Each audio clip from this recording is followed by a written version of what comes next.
princess, this story is most unusual because this princess lives in a kingdom far beneath the sea. Her father is the Merman King, and her mother, the queen of all those beautiful and mystic beings known as mermaids. And our young mermaid princess is about to celebrate a very important birthday. Oh, I can hardly wait. You'll most likely be disappointed. What would make you say that? She's been there. And now because you have come of age, you will have a chance to find out for yourself what it's like in the upper world. It'll be wonderful. I'll get to breathe real air and see pretty moonbeams and beautiful beaches and everything, right? Mm-hmm. And you will soon tire of it. Now then, blow on the candles and wish for a safe journey. All right. And so, like her sisters before her, it was now the littlest mermaid's turn to venture out into the great beyond. Goodbye, everybody. Wish me luck. You won't need luck, my dear, as long as you remember not to make contact with those strange people who walk on their back legs. Mother, don't worry. I won't. However, the queen could not help but be concerned. She knew the dangers and temptations of the upper world. All the little mermaid knew was that her heart was pounding with joy and anticipation as she raced towards the ocean's surface. Wow. The sky. It's so big, beautiful, bright. There are more stars than I even imagined. Huh? What's that? The sudden display of fireworks above the large sailing vessel frightened the Little Mermaid, but her curiosity proved greater than her fear. She had never seen such beautiful patterns and colors. She could sense they signified some important occasion. What could they be celebrating? I have to find out. As if called by destiny, the Little Mermaid approached the giant ship. Her instinct had been correct, only this was no ordinary celebration. Prince Jonathan, my men and I salute you, sir, and would drink to your health on your 18th birthday. Thank you, Captain. He's the most handsome creature I've ever seen. My prince. But the prince was never to know he had captured the heart of the Little Mermaid.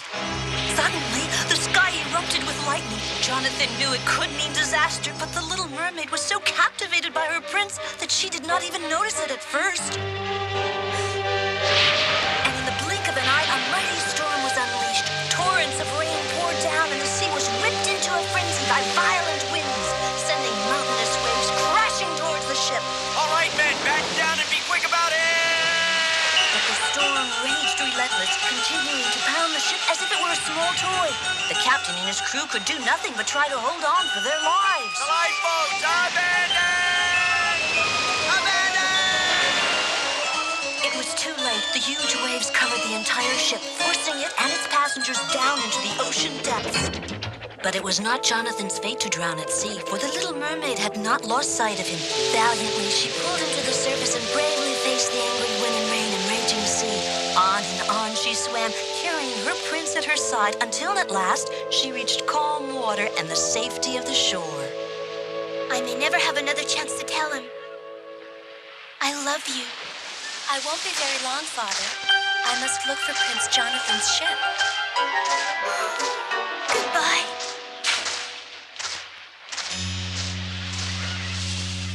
Oh, Jonathan! Jonathan, thank God you're safe. We heard news that there had been a terrible storm at sea. I was so afraid that you would be lost with your ship. Are you all right? Prince Jonathan? Yes. Only because I had the good fortune of your finding me. My ship is lost, and all of my men with it. Oh, all of them? I'm afraid so. Come, let me help you back to the palace. Thank heaven at least you have survived, my prince. Sad and still weak from exhaustion, Jonathan gratefully accepted Elizabeth's help, while the Little Mermaid was left with nothing to do but watch as they disappeared from view, arm in arm. I must stay near my prince. I do not think I could ever leave him now. Long into the night, the Little Mermaid kept her vigil, never once taking her eyes off the young prince, whose life she had saved, and whose heart she would give anything to win. But his was a sad heart. He still grieved deeply over the tragic loss of his men. I'm certain I could make him happy once again and gain his love. But then I know what I must do. And so the Little Mermaid hopefully returned to the deepest regions of the sea to strike a bargain with the only one she knew who who could help her, the evil sea witch. I will gladly give you my potion, child. However, I will take your voice. That is a price you must pay if you want to win your prince and be one of them. Yes, Sea Witch, but how will I tell my prince of my feelings for him without a voice? And will I gain a human soul? Yes, provided you can manage to gain the prince's love for you above all others, you will have the soul of a human being. But you will have to do it without a voice. Is that understood? Yes. Then take the potion and be gone. But remember, once you drink it, you will never more be able to return to the sea. If you do, you will die. Her decision made and her bargain struck, there would be no turning back for the Little Mermaid.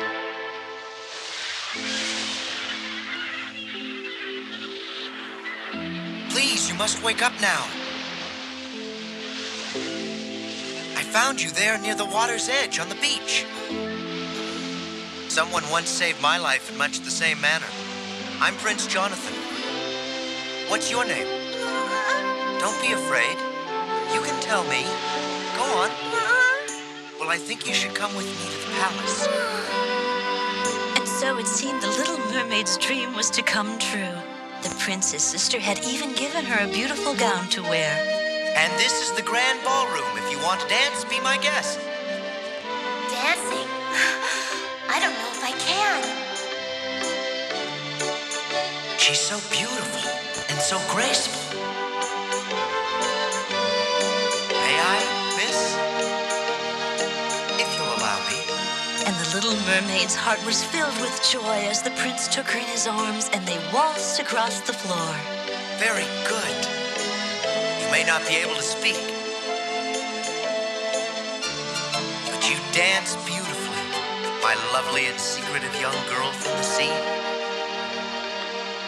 I see that our guest has recovered, Jonathan. Let me introduce you. This is my wife, Elizabeth. Elizabeth was my fiancée and the one I told you about who saved my life when I was washed ashore after a terrible storm at sea. We have since married and are leaving tomorrow on a voyage to celebrate our wedding. Don't you think the young girl should sail with us, Elizabeth? Yes. I think it would do her good. Huh? Now all is truly lost, for he has chosen another, and I shall neither gain his love nor a soul. Nor could she ever again return to the sea. The Little Mermaid was truly more alone than she had ever been in her life. Speak to us, sister. The sea witch has returned your voice. Why have you come here? We want you to be with us where you belong, and we've made a bargain with the sea witch to allow you to come back. But in return, you must take the life of your prince. He's wed another girl, so he can never be yours. Please come back to us, oh please. You will never have the soul of a human, so your feelings do not matter any longer. Here. The sea witch has shown you her good faith by giving you back your voice.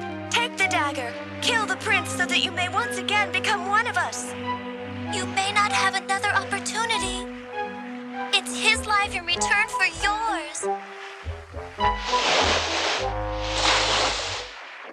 And so, with dagger in hand, the Little Mermaid slowly opened the door to the prince's quarters and approached the bed where he lay fast asleep. The moon was bright and full, lighting up the entire cabin as the Little Mermaid stood poised, the dagger held high above her head, ready to strike the deadly blow. But his face was so peaceful, so innocent. Try as she might, she could not force her arm to move. This was the same face that had so thoroughly captured her heart, the same young man who had been so kind and gentle toward her.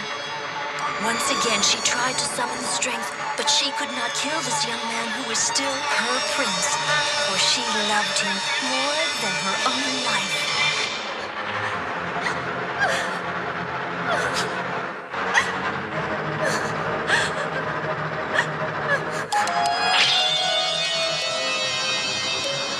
And now, even in the depth of her despair, the Little Mermaid knew that she had made the right decision.